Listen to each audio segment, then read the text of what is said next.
anymore, and I stopped.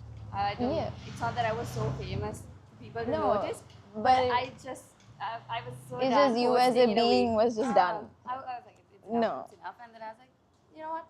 Let's forget all about that. Mhm. Let's just do what I want, be myself, and keep going. Keep going. I mean, that would be, I think, the greatest way to go through that mindset when you have so much of pressure from people Yes. around you, and you imagine that pressure coming from the people that's watching you. Exactly. Because you're trying to connect with a community, right? Right. And then if you're trying to connect with them for real, Yeah. for your real self, your real Yeah. personality, Yeah. and if you have to put up a show, then That's I feel like what's the point? Or Exactly. are they really relating to myself or something that I'm pretending to be? That's So I true. think that's where the whole perfect part is. Kind Pros of. and cons. Yeah. Not for me though. It, yeah, But if no. it works for you, please go ahead. Go ahead. Yeah. It's like that's how I would take it. Exactly. And for you, you would decide how it would be Agree for to you. disagree. Yeah. Agree to disagree. So, and I mean, so I have a question about how much of a role have you consistently played through your journey so far? Like, how would you feel about the journey that you have gone through up until now? Your feelings about the journey that you've gone through, like the issues that you faced, the things, the barriers that you had to go through In general? in or social general, media? in life in general. I mean, there's ups and downs for everyone. Yeah. For you, for me. Yes. And sometimes I think some downs it's difficult to build back up again Yes. from it. Sometimes it's easier. You can wipe off your tears and go Go at it ahead. or not really care about it. Some grades are great. Mm. But at the end of the day, I think for me, it's all about how I feel. Yes. Do I really want to struggle and go ahead, or do I want to have a little break and think about it, start again from there? Yeah.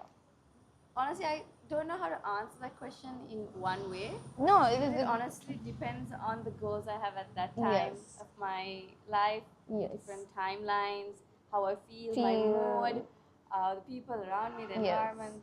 So it's been a crazy journey, that I must say, because of people, because of myself, because of the new goals, because of my passion projects, or some random weather forecast. I don't know, everything affects me because I'm a massive overthinker.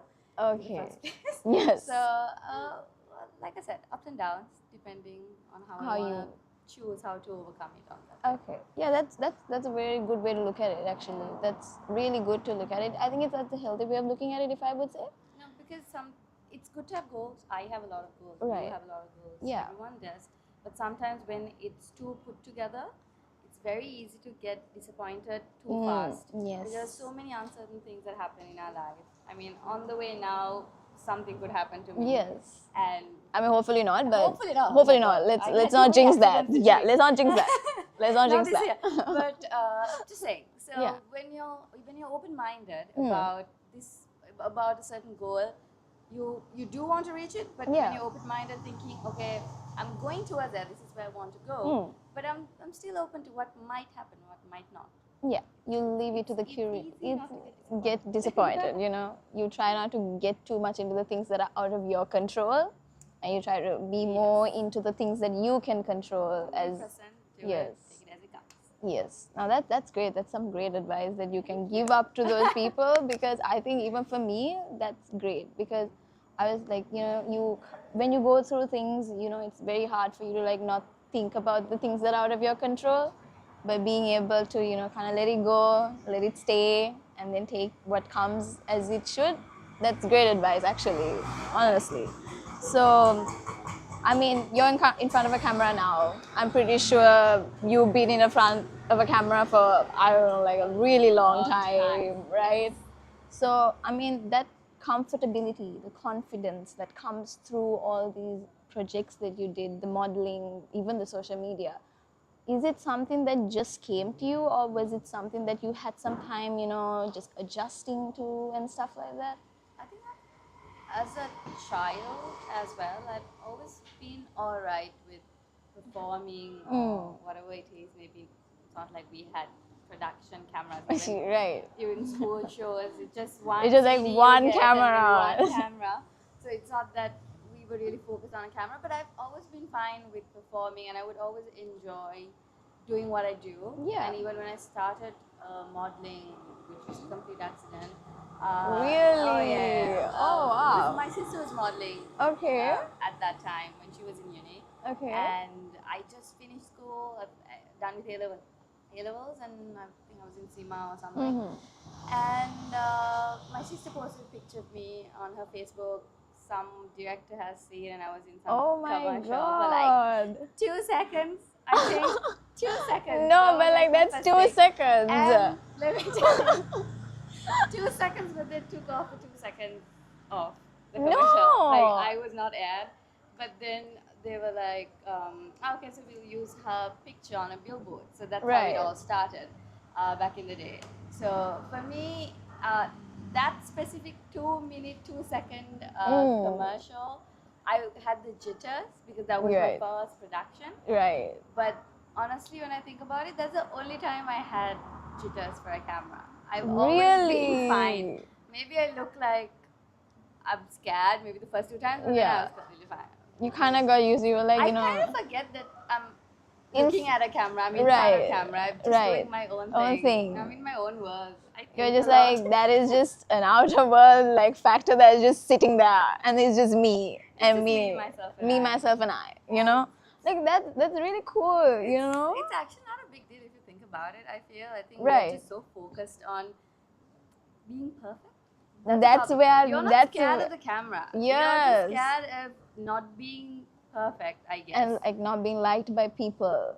I kind of feel like that is like. Everyone tries to be a people pleaser. That's a problem. That is a problem. I think a lot of people that like I think even me, a little bit of me would be like that. No, like, we all grow out of it later. Yeah. I think. I think when I started social media, I thought I had to be a people pleaser. Yeah. Your question when you asked me about being perfect. Yes. I had that issue. I thought I had to be perfect. Everyone has to like me. I would get so annoyed if I get a hate comment or something because I thought, oh, I'm being perfect. Why am I not getting accepted? Right. And then I said, oh no, I don't have to be a people pleaser. Yes, because I think after about 2 years on social media, 1.5-ish, I realized, look, I can't please people. I'm not here to please people. Yeah. I'm a little bit like pre-workout, a little bit too intense for some people. I'm completely fine with it. Yeah, no. So, as it should camera be. shy is not a thing when you're authentic. Yes. You do you and you can get out.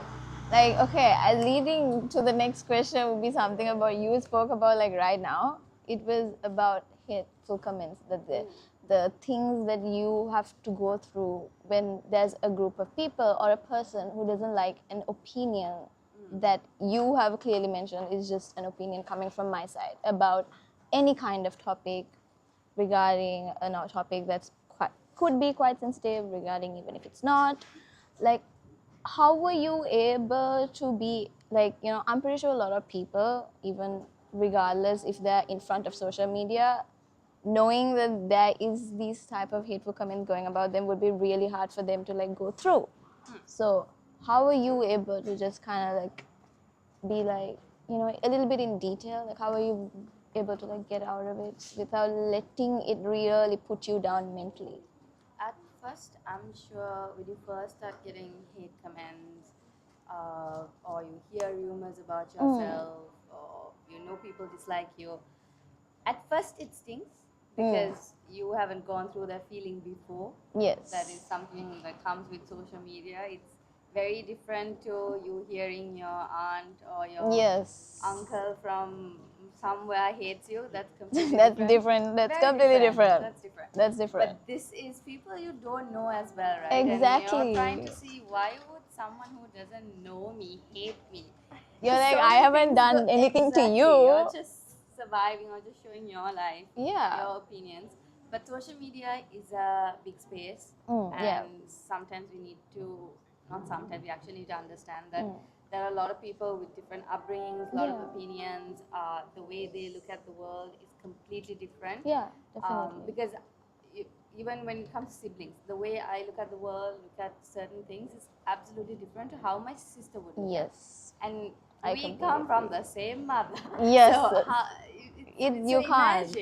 Imagine if your own sibling has different opinions, your own best friend has different opinions. How do you expect a complete stranger in a different country or city or a completely different environment to agree with you, to like you, to think what you're doing is right?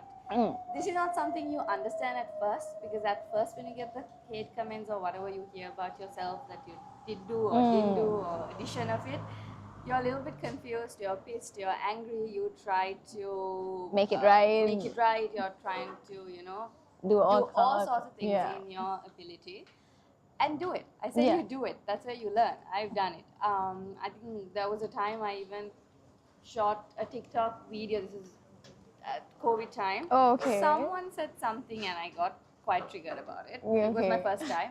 And I did a video replying to it. Okay. I think it went out a little bit because people thought it was a bit funny. But I was actually mad. I was like... You were like, I'm making this to let you know what you think is wrong. It got viral in a different way for different reasons. But my point was not that. I was just mad. That was me lashing out. It just ended up being funny. But the point is, you need to do those things to also understand that what you shouldn't do. Yes. When it comes to hate comments, social media, life in general, I think something important is you need to understand that yes, you do need to fight for yourself. You need to stand your ground, but also you need to know when to give up. Yes. Because the giving up, that should happen when you understand that when you're replying to a person or communicating or providing the actions for the person, if they're not trying to communicate to understand, if they're not understanding you to respond, that's when you need to stop. Because if someone is responding to you in a way that they're not understanding, they're there to reply. They're aggressive, they don't care what you say, they just want to respond. You need to give up. Yes. That's where you cross you draw the line. And sometimes you need to think, when it comes to absolute strangers, you need to think, do they even have my phone number? Do they even care that much? No, I don't go to them to get any advice or opinions on a bad day or a good day. So why am I letting this comment or message, this complete stranger affect me? Yeah. So I think it's very important to understand that and just cut away from it. Stand your ground, but also learn when to give up. Yes. And that would be your wise words for this. I've experienced it. I've gone through it, and that's what I do now. Because I'm curious, because I love yapping, and also I won't say arguing, but I do prefer sending my opinion across. Yes. I always respect another person's opinion, but even when I respond to a hate comment, sometimes I use exact words. I say that I respect your opinion, but this is what I meant. If you want to understand, you can understand. If not, we can end it here. Sometimes I do reply to certain comments, sometimes I let it go.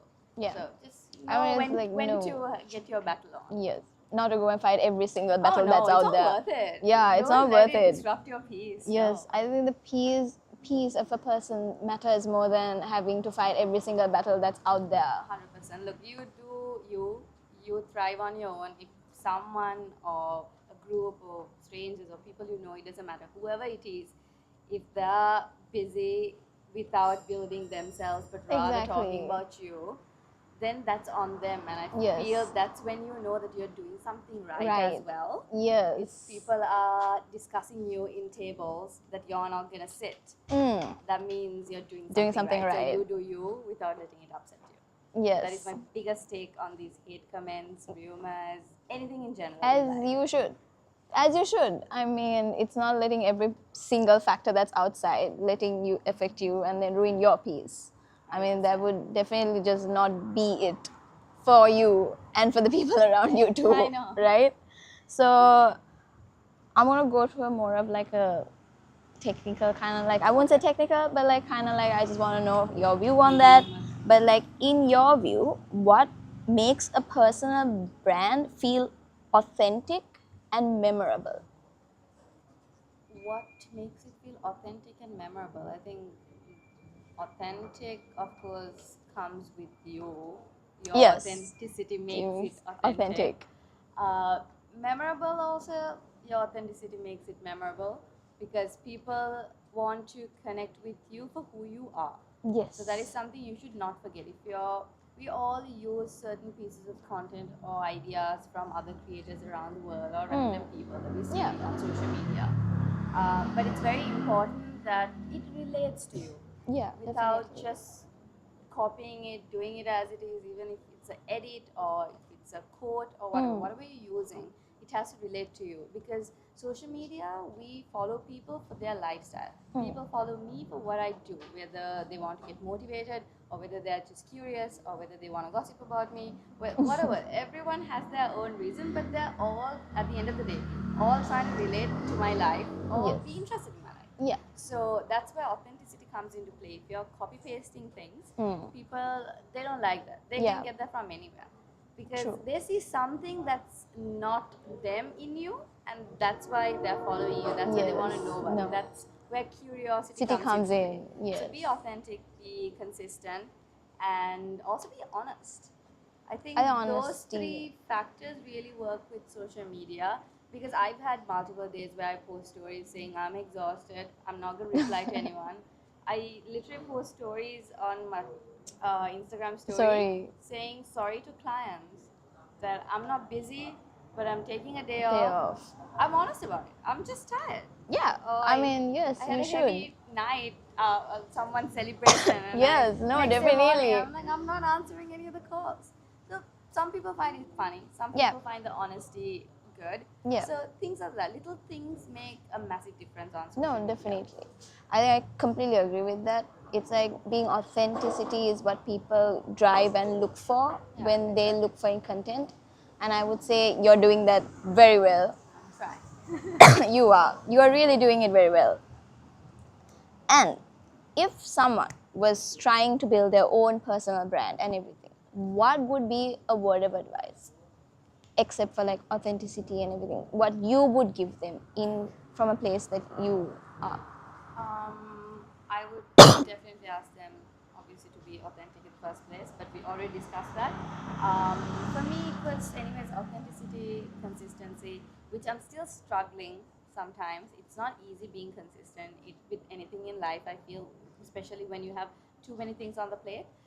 But I'm trying, and if you're a creator or you want to start being a creator or anything, that is something you should focus on. What else? Ooh, following trends. Okay. I am not the big. Oh, look at. Oh, kitty! No, that's fine. I'm sorry. It's okay. I love animals. Love the I'm cat. a cat mom. Love the cat. Love the cat. Girl, go for it. It's okay. I'm a dog person and a cat person. I love them. I see anywhere, I'm just like, let me go grab that cat. That cat's mine. Fangirl, it's fine. Go for it. It's okay. So yeah, what was I trying to say? Kind of. Yeah, so what you were going to say was trends. Okay, so trends, it's like this. Trends come and go. Yes. Sometimes it's very important not to. This is a personal opinion. You can take it if you want. You can dismiss it. It's up to you. Everything on this podcast today, it's relating to my life, my personal opinions that came with experience and what I know. So you can dismiss it if you want or take it. It's up to you. Yes. But I am not someone who always likes to follow trends. I'm not someone who would always use the trending music. Sometimes the trending music today I'll probably use in like 4 months when that trend is way off. Because for me, the trend and authenticity sometimes clashes. Yeah. Sometimes whatever that trend, let's say the content piece or the song, it doesn't really go with my personality or what I'm trying to show. And at that moment, I feel maybe that clashes. Yeah. So for me, I'm a little bit about trends. Okay. So You stand in a place that of is something like. you need to research on your own and see, does it fit you, and do it. It's just like clothes, you know. Yeah. Is a crop top for everyone? Is skinny jeans for everyone? Just because it's a trend? I mean, I would never wear a skinny jean even if it's a trend. Definitely no. I can't breathe. I can't walk. And Yeah, it's and not my like style. yeah. But it's a trend. It doesn't mean you have to always do it. So Agreed. that's my take when it comes to like a personal brand, and always do things that resonate with you. Don't forget that people follow for you, for what you are trying to relate with them about your own lifestyle. So that's my take. That's a good take. Genuinely, I mean, you being authentic to yourself, knowing when and where to follow the trends, and like even if you don't want to follow it, you taking that decision not to do it, shows that this is who I am. This is what I will be doing. You like it or not, that is for you to decide. You need to stand your ground. Yeah. And whoever wants to follow you in that journey will stay. Yes, definitely. Yeah. So you need to be open with that idea. Yes. So finally, just one last message. All right. So if you'd want every young person to know, there's like one thing that you would want every single person to know when you were small or when you were like, you know, in a tough time and there was something that you really wanted somebody to tell you, maybe you figured out later in your life that you were like, oh damn it, if somebody had told me this, I would have taken a very different route from like what I did, you know, what would that be? Stay in your own timeline. I feel we as humans try to go with a rat race, especially in school. We do that. Our parents also play a part, our teachers play a part. They always compare us to your neighbor, your cousin, mostly the cousin. Cousin. It's mostly the cousin. If you have siblings, then it's your sibling. Yeah, I don't get it. Right. But I feel that plays a major role in how we used to think. And I used to always compare myself because of it, because I'm trying to put myself in someone else's timeline. Yeah. And I used to clash a lot of things in my life, and I wish I didn't. Late in my life only I realized that I should not follow someone's timeline, that I should be okay whether I'm slow or fast. It's fine because it's my personal timeline and it's there for a reason. There's always a reason behind whether you're late or not. There's always a reason, and you need to trust your instincts, know what you're doing is right, and just be in your timeline, be authentic, and have discipline. Motivation, I don't know, but discipline will take you where you want to go. Yes, completely. That's something I think your 2 cents would have. I think even if I knew that, like even now, I think that would help me a lot. And I know there's a lot of people who's watching this podcast who was like, maybe like it probably resonates with them in a much deeper way than I think even you would expect, because it's quite common in this environment to be compared. I mean, we all compare with our friends as well. Yeah. That's a tough one, because let's say you're a group of 3 friends or 2 friends and they're having their own journey together and you feel left out. So now not only your self-confidence is down, your self-esteem is down, you're scared for life, and nothing is working at the moment because you're trying to chase someone's timeline and you're not feeling the best about yourself. Exactly. So yeah, just stick to your guts. Stick to your guts. Guys, so you've heard her 2 cents. Take it. It's really good advice, I think. Genuinely, I would say that's something I would take for the rest of my life. So, thank you. But genuinely, a really, really, really heartfelt thank you to you for taking your time, for being with us tonight, and you know, your story, your honesty, and the things that you've shared has truly been something that I was absolutely amazed. The way that you think and the way that you have gone through your journey has been truly amazing. And I'm hoping that everyone who was watching that felt the same way that I feel about this conversation too. And to everyone that is in the room here with us, and to those of you turning in on Instagram and YouTube, thank you for showing up and being a part of this beautiful conversation that we've had. Your energy made it what it was tonight. So we hope you're feeling a little more inspired, a little more confident, you know, and maybe even one step closer to building something that is you. So unapologetically you, by the way, too, you know. So this has been Brandify episode 2. See you again soon.